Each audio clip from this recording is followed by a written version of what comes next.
check mga kaabangers. 10:18 PM. Napupunta tayo sa Ilocos ngayon. Ayan, ito na yung pinakamalayong food tripan natin. Pupunta tayo ng Ilocos para food trip. Let's go!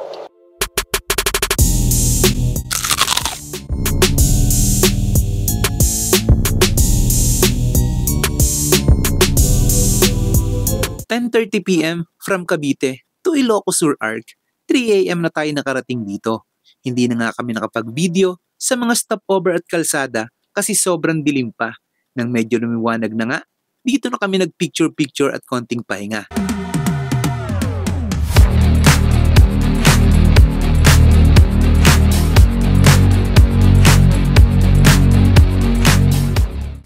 Yo guys, nandito na tayo ngayon sa Ilocos.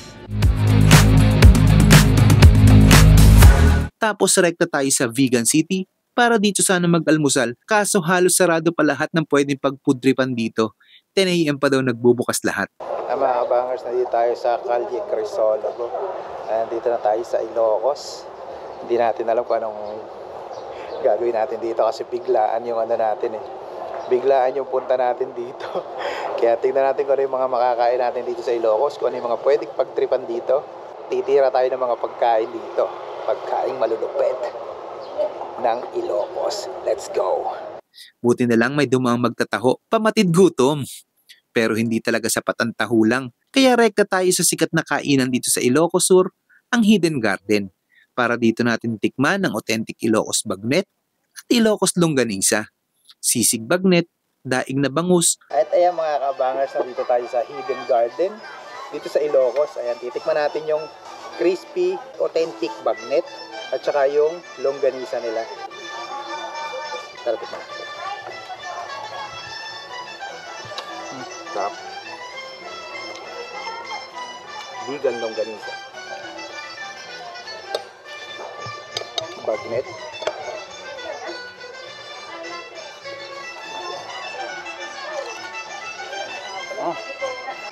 Sarap. Crispy. Oh. Sukang Iloco.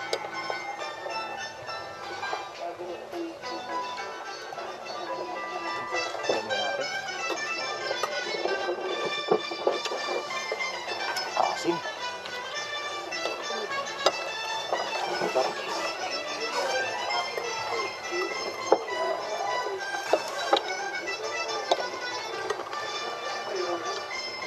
Uy!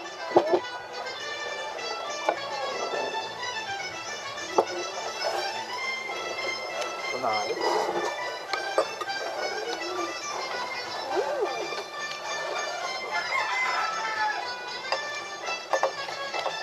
Itlog.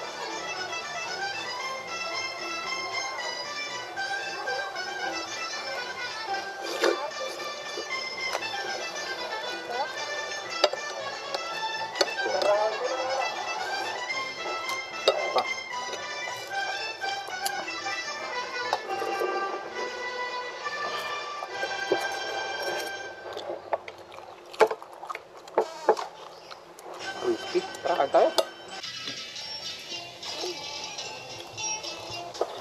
Authentic.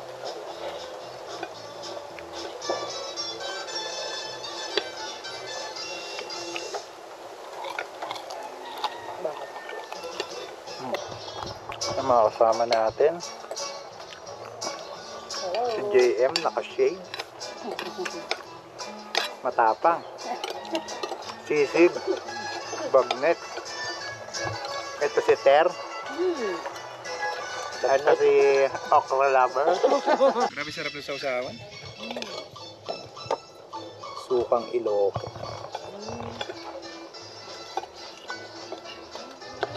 Sarap ng bagnet. Kapit na kapit yung lasa. Ilocos longganisa. So natin sa suka. Ayan.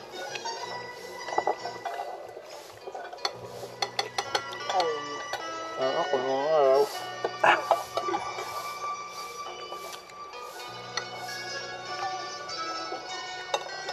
Sarap. Solid. Yummy, yummy! Okay, bye! At dahil busog na kami, rekta tayo sa Baluarte Hello guys, nandito tayo sa zoo. Let's go! para naman makapasyal ang mga bata at matatanda na rin syempre. Sobrang init na, 10 AM na yata to. Ang biniyaran namin ay yung entrance fee lang. Hindi na kami kumuha ng may service. Kaya naman bakit palang ihingal malala talaga. Ang ending, kumuha din kami ng masasakyan para din madali makaikot-ikot dito. Una na nga namin pinuntahan na itong Safari Gallery.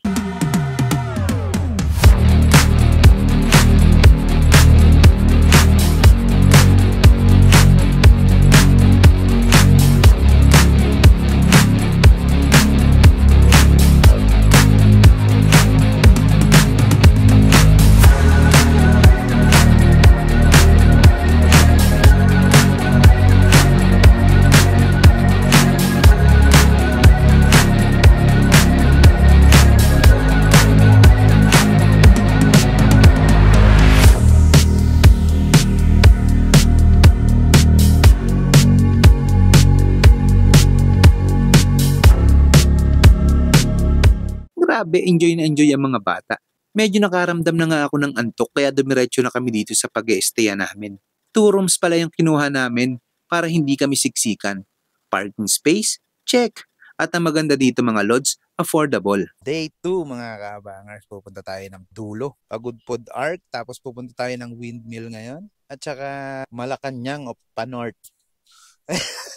Tara, let's go.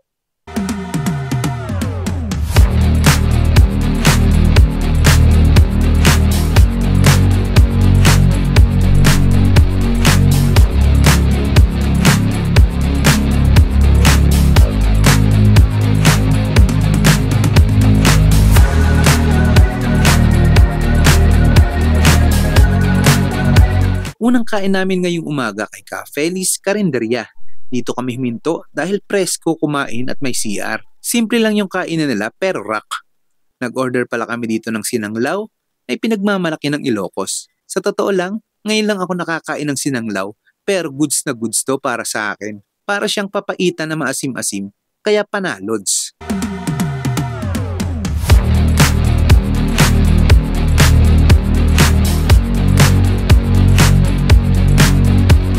Meron din tayong 2 klaseng pinakbet. Hindi nyo lang ako madalas nakikitang kumain ng mga gulay sa mga mukbang ko, pero isa to sa mga favorite food ko kasi laking probinsya ako.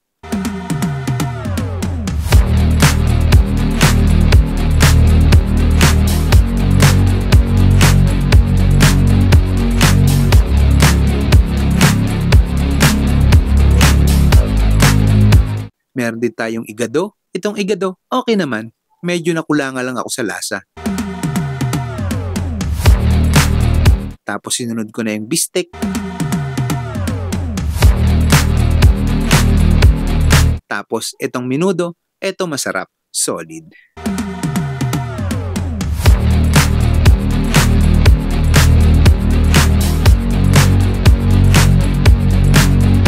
Pagkatapos nga namin kumain, rekta biyahe na ulit.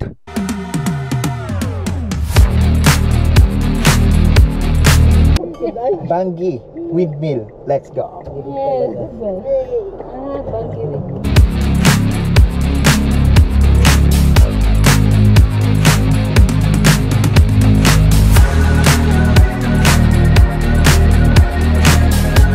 Tapos rekta na kami sa Pagudpod at Patapat Bridge.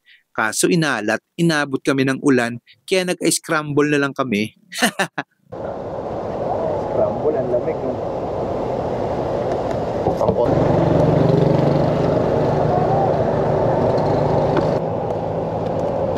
Tapos bigay niyo sa akin yung sasa. Talagay ko naman doon sa isang ganyan. Yun.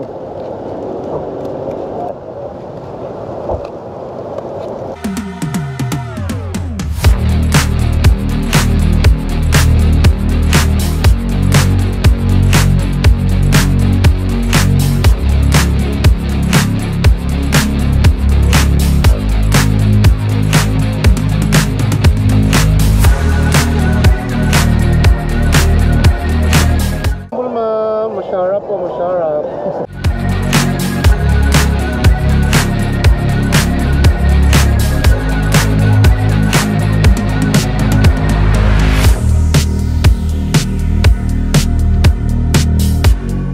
day 3 namin, syempre dito kami bumanat kay JB Bars Seafood Restaurant.